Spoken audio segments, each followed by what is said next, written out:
श्री स्वामी समर्थ. मकर संक्रांत हा सण 3 दिवसांचा असतो. पहिला दिवस भोगी, दुसरा दिवस संक्रांत आणि तिसरा दिवस किंक्रांत. तर या 3 दिवशी आपण काय करावे, काय करू नये, त्याचप्रमाणे भोगीच्या दिवशी चुकूनही आपण कोणते पदार्थ खाऊ नयेत. किंक्रांतीला आपण कोणत्या चुका या अजिबात करू नयेत, अन्यथा त्याचे दुष्परिणाम आपल्याला भोगावे लागत असतात. अशी संपूर्ण या 3 दिवसांची माहिती आपण या व्हिडिओमध्ये पाहणार आहोत. व्हिडिओला सुरुवात करण्या अगोदर तुम्ही जर चॅनलवरती नवीन असाल आणि पहिल्यांदाच माझे व्हिडिओ पाहत असाल तर चॅनलला सबस्क्राईब करा. व्हिडिओ माहितीपूर्ण वाटला तर व्हिडिओला लाईक करा. मकर संक्रांतीच्या दिवशी सूर्य हा मकर वृत्ताकडून उत्तरेकडे सरकतो, म्हणजे धनु राशीतून मकर राशीमध्ये प्रवेश करतो. या दिवशी नदी स्नानाला खूप महत्त्व आहे. स्नान करून सूर्याची पूजा जी आहे तर ती सुद्धा या दिवशी केली जाते. सूर्यदेवांना अर्घ्य अर्पण केले जाते. यानंतर सूर्यदेवांना नमस्कार केला जातो. शनिदेवांनी आपल्या क्रोधित पिता सूर्यदेवांची पूजा करण्यासाठी काळ्या तिळाचा वापर केला होता. मकर संक्रांत हा सण मराठी पौष महिन्यामध्ये येणारा सण आहे. दक्षिण भारतामध्ये हा सण पोंगल नावाने ओळखला जातो. महाराष्ट्रामध्ये हा सण 3 दिवस साजरा केला जातो. तर ते 3 दिवस म्हणजेच भोगी, संक्रांत, किंक्रांत. संक्रांत हा नात्यातला गोडवा वाढवणारा सण मानला जातो. या दिवशी एकमेकांना तिळगुळ दिला जातो. तर अशा या मकर संक्रांतीचा पहिला दिवस म्हणजे भोगी. भोगी म्हणजे काय? तर भोगीचा अर्थच असा आहे की उपभोग घेणारा, म्हणजे निसर्गाने जे दिले आहे तर त्याचा पुरेपूर उपभोग घेणे. भोगीच्या दिवशी भगवान इंद्राला आळवले जाते. त्यांना स्मरून पूजा केली जाते. असे म्हणतात की इंद्रांनी पृथ्वीवरती अमाप पीक यावे म्हणून प्रार्थना केली होती. त्यामुळे आजही शेतामधून तयार होणाऱ्या पिकांवर सर्वजण भूक भागवतात. हे चक्र असेच अविरतपणे सुरू राहावे म्हणून भोगीच्या दिवशी त्याप्रती कृतज्ञता व्यक्त केली जाते. या दिवशी तीळ लावलेली भाकरी आणि एकत्र भाज्या, म्हणजे ज्याला आपण खेंगट म्हणतो, तर ते खाण्याची परंपरा आहे. वर्षभर बळीराजा आपल्या शेतातून अशीच पिके पिकवीत राहावो आणि पृथ्वीवरील मानवाची व प्राण्यांची भूक भागावी अशी प्रार्थना या दिवशी केली जाते. या दिवशी सर्व शेंगभाज्या, पावटा, वाटाणा, घेवडा, वांगी, बटाटा, तर अशा सर्व भाज्यांची एकत्र भाजी बनवली जाते आणि ती खाण्याची सुद्धा पद्धत आहे. मकर संक्रांतीच्या अगोदरचा दिवस म्हणजे हा भोगीचा दिवस. न खाई भोगी तो सदा रोगी, तर अशी एक म्हण सुद्धा प्रचलित आहे. त्यामुळे आवर्जून भोगीच्या दिवशी भोगीची जी भाजी आहे, ज्याला आपण खेंगट म्हणतो, तर ती प्रत्येकाने खायलाच हवी. तामिळनाडूमध्ये भोगीचा दिवस हा भोगी पोंगल, तर पंजाबमध्ये लोहिरी, राजस्थानमध्ये उत्तरावण म्हणून साजरा केला जातो. या दिवशी जुन्या वाईट गोष्टींचा त्याग केला जातो. त्याचप्रमाणे स्नान करताना आंघोळीच्या पाण्यामध्ये तीळ आणि हळद टाकून या दिवशी स्नान केले जाते. संक्रांतीच्या दरम्याने थंडी खूप असते आणि तेव्हा आपले शरीर उलते. गरम पाण्यामध्ये आपण तीळ टाकले तर त्यातील तेल हे पाण्यामध्ये उतरते आणि शरीराला लागते. शरीरासाठी हे अत्यंत फायदेशीर ठरते. त्याचप्रमाणे हळद जी आहे तर ती नकारात्मकता नष्ट करण्याचे काम करत असते, म्हणून चिमूटभर हळद ही सुद्धा आंघोळीच्या पाण्यामध्ये टाकून त्या पाण्याने स्नान केले जाते. तसेच काही भागामध्ये मुगाच्या डाळीची खिचडी सुद्धा बनवली जाते.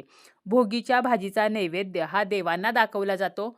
त्याचप्रमाणे गाईला म्हणजे गोमातेला सुद्धा बाजरीची भाकरी आणि त्यावरती भोगीची भाजी ठेवून घास जो आहे तर तो दिला जातो. या भोगीच्या माध्यमातूनच संतुलित आणि पौष्टिक आहार घेण्याचा सल्ला गावाकडची संस्कृती देत असते.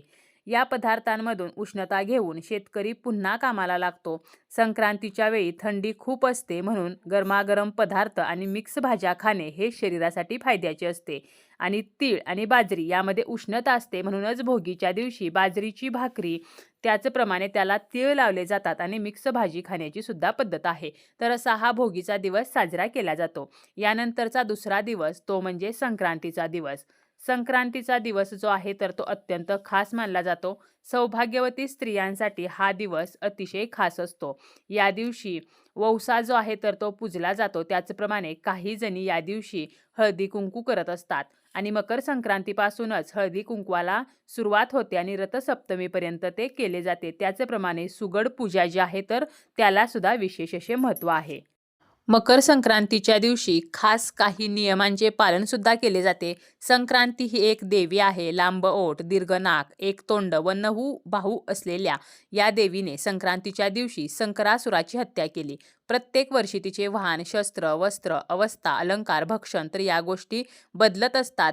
ती एखाद्या वाहनावर बसून एका दिशेकडून दुसऱ्या दिशेकडे जात असते आणि तिसऱ्या दिशेला पाहत असते. ज्या दिशेकडून ती आली आहे त्या दिशेला समृद्धी मिळते, तर ज्या दिशेकडे ती जात असते त्या ठिकाणी संकट येते अशी सुद्धा मान्यता आहे. त्याचप्रमाणे संक्रांतीने धारण केलेल्या वस्तू ज्या आहेत तर त्या महाग होतात किंवा नष्ट होतात अशी सुद्धा समजूत आहे. आता यंदा संक्रांतीने पिवळ्या रंगाचे वस्त्र परिधान केलेले आहे, त्यामुळे पिवळ्या रंगाचे कपडे जे आहेत तर ते परिधान करू नयेत असे सुद्धा सांगितले जाते. असे म्हटले जाते की मकर संक्रांतीने ज्या रंगाचे वस्त्र परिधान केलेले आहे त्या रंगाचे वस्त्र जर आपण परिधान केले तर आपल्यावरती संक्रांत येते. म्हणजे काय, तर आपल्यावरती संकट येते, आपल्या जीवनामध्ये अडचणी येत असतात. त्यामुळे ही एक पूर्वीपासून चालत आलेली परंपरा आहे. तसेच मकर संक्रांतीपासूनच दिवस हा मोठा आणि रात्र लहान होऊ लागते. भीष्म पितामह यांना विष्णूंकडून इच्छामरणाचे वरदान मिळाले होते आणि भीष्म हे शय्येवर पडून उत्तरायण दिवसाची वाट पाहत होते. उत्तरायण सुरू झाल्यावर त्यांनी डोळे मिटले व त्यांना मोक्ष प्राप्त झाला. मकर संक्रांतीच्या दिवशी पतंग जी आहे तर ती सुद्धा उडवली जाते. पतंग उडवून हा सण साजरा केला जातो.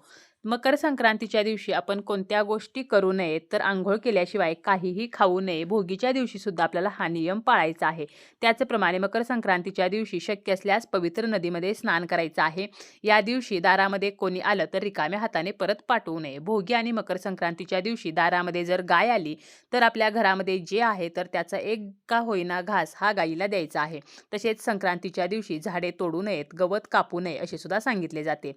आपल्याला भोगीच्या दिवशी आपण मिक्स भाजी जरी खात असलो तरी सुद्धा कांदा लसणाचा वापर आपल्याला करायचा नाही. त्याचप्रमाणे तामसिक पदार्थ खाऊ नयेत.